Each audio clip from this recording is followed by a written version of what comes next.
అందరికీ నమస్కారం.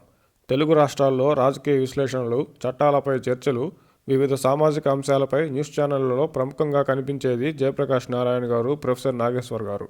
తెలుగు రాష్ట్రాల్లో మేధావులుగా పేరున్న వీరిరువురు ప్రస్తుతం ఆంధ్రప్రదేశ్ రాజకీయ క్షేత్రంలో మాత్రం అమ్ముడుపోయిన వారిగా మిగిలిపోయారు. ఇరువురిని చెరొక రాజకీయ వర్గం అమ్ముడుపోయిన వారిగా ఆరోపిస్తున్న నేపథ్యంలో ఆంధ్రప్రదేశ్లో ప్రజలు ఏ స్థాయిలో రాజకీయంగా విడిపోయి ఉన్నారో తెలుస్తుంది. కొన్ని వారాల ముందు ఆంధ్రప్రదేశ్ అప్పులు, అభివృద్ధి లేదని, క్యాపిటల్ ఇన్వెస్ట్మెంట్స్ లేకుండా కేవలం సంక్షేమం పేరుతో నగదు పంచడమే ప్రభుత్వం కాదని చెప్తూ టీడీపీ కూటమికి మద్దతు తెలిపారు జయప్రకాష్ నారాయణ గారు.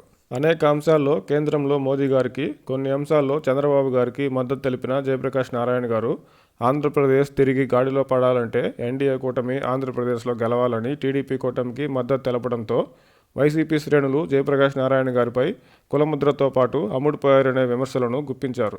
తాజాగా ఆంధ్రప్రదేశ్ రాజకీయాల్లో అమ్ముడుపోయిన వారి జాబితాలో ప్రొఫెసర్ నాగేశ్వర్ గారు చేరారు.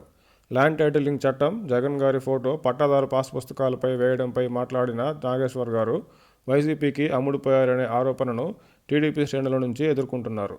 సాధారణంగా ఎవరి పక్షం వహించకుండా కేవలం అంశాల వారీగా విశ్లేషణలకే పరిమితమయ్యే ప్రొఫెసర్ గారు ఫోటో వేసుకోవడంపై ఆయన గతంలో చేసిన వ్యాఖ్యలకు ప్రస్తుతం చేస్తున్న వ్యాఖ్యలు భిన్నంగా ఉండడంతో ప్రొఫెసర్ నాగేశ్వర్ గారు వైసీపీకి అమ్ముడుపోయారనే వాదానికి అవకాశం ఇచ్చారు. ఏది ఏమైనా జయప్రకాష్ నారాయణ గారు, ప్రొఫెసర్ నాగేశ్వర్ గారు వీరిరువురి విశ్లేషణలు, ఇరువురిపై అమ్ముడుపోయారనే ఆరోపణలు ఆంధ్రప్రదేశ్ రాజకీయంలో ఏ మేరకు ప్రభావం చూపుతాయో చూడాలి.